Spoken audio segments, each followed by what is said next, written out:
Motion 17 regarding the North-South Interconnector. I call on Senator Robbie Gallagher to move the motion.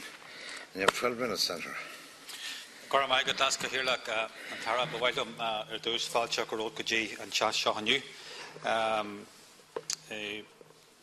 Dasca hirlach, I welcome the opportunity first of all to bring this motion before the Shannon here today on behalf of the Fianna Fáil Party.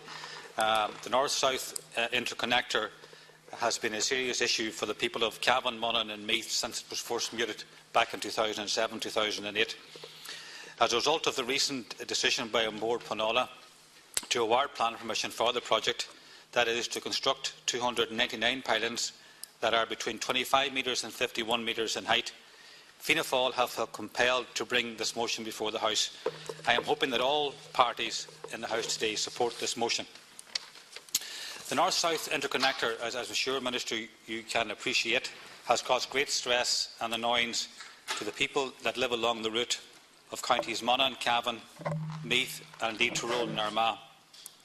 I would like to pass on my compliments to the communities that have banded themselves together in total opposition to this project and indeed for the strong campaign they have had going since this was first mooted against EirGrid's proposal to install these pylons. The campaign indeed has been managed professionally by two groups, namely Monaghan Anti-Pylon Committee and North East Pylon Pressure Campaign. They too have conducted themselves in a very professional and sensible manner. I have to say, Minister, that the resolve of the people against this project is as strong today, if not stronger, than it was when it was first mooted. As a party, Fianna Fáil supports the upgrading of the national grid, ensuring security of electricity supply and to boost capacity for future economic growth. That said, Fianna Fáil is concerned with the installation of pylons throughout the countryside by EirGrid near residential areas and areas of scenic beauty. In its application to Bord Pleanála, EirGrid only made a submission for an underground line. EirGrid did not consider the merits of the possibility of undergrounding the power line in its application. This is blatant discrimination against the people affected by the North-South Interconnector. Why has the Government not listened to the concerns and investigated them? When similar concerns were raised over Grid West and Grid East, analysis of undergrounding options were undertaken. The people of Monaghan, Cavan and Meath are asking the question why their concerns are not being treated in equal passion. They, in my opinion, deserve nothing less. In 2007-2008, when this project was first mooted, we were told that the cost of undergrounding this project would be somewhere between 20 to 30 times the cost of overgrounding, and that it was not possible from either an engineering or a technical perspective to underground these cables. How things have changed dramatically in the intervening period. By April 2015, EirGrid for the first time publicly admitted that it was possible to put these cables underground and at a much reduced cost than was first mooted.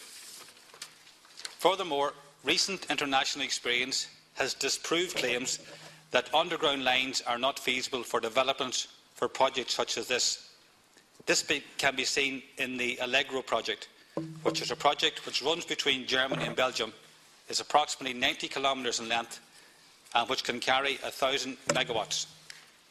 The Allegro project will achieve these aims without infringing on the landscape along its routes. Not a single mountain vista or a rolling hill will be tainted as a result of steel pylons being erected, and no local resident will face land devaluations, health issues or reduced quality of life because of its construction. We are asking here today, Minister, for the Government to conduct an independent analysis of the possibility of undergrounding the North-South Interconnector. This analysis must also assess and detail the impact that constructing the North-South Interconnector would have on local communities. What I mean by that is, for example, what would be the impact on the devaluation of property, local heritage sites and tourism? What would be the impact on farming land and agricultural production? What would the ramifications for the health of the local residents be? These are the type of questions we are hearing from families in the counties through which the North-South Interconnector is to pass through, and have not been answered by the Government to date. Instead, it prefers to allow EirGrid to proceed over the will of local people, ignoring the concerns that they so rightly raise. As elected representative of both houses, it is incumbent that we give a voice to the people of whom we serve, and give careful consideration as to how decisions taken by us impact upon their daily lives. It is very disappointing that the concerns of the people have so far been ignored by the Government. All we are looking for here, Minister, is this motion is for an independent expert review of this project, and for the advantages in technology that has occurred since it was first muted to be taken into account. I would ask the Fine Gael members here present to fully support this motion. They have nothing to fear from this motion.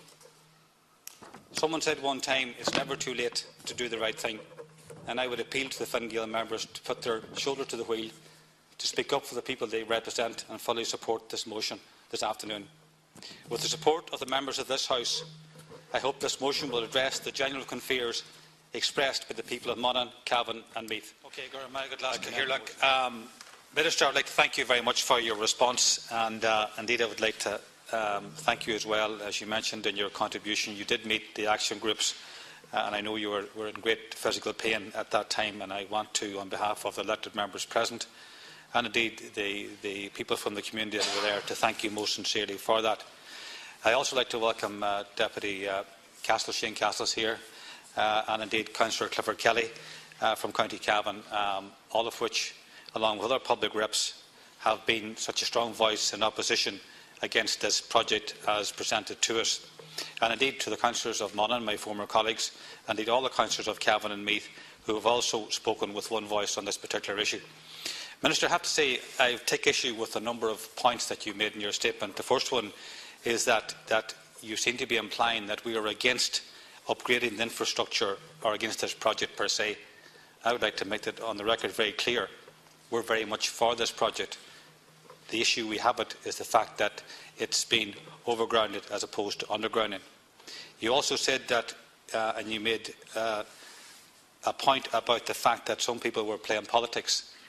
I can assure you that all the public reps that have spoken here today, and indeed elsewhere in opposition against this project, are not playing politics. What they're doing is they're speaking and representing the people that they live among, the people of their own communities. Delay was also mentioned in your contribution, and I would like to agree with you in relation to the delay.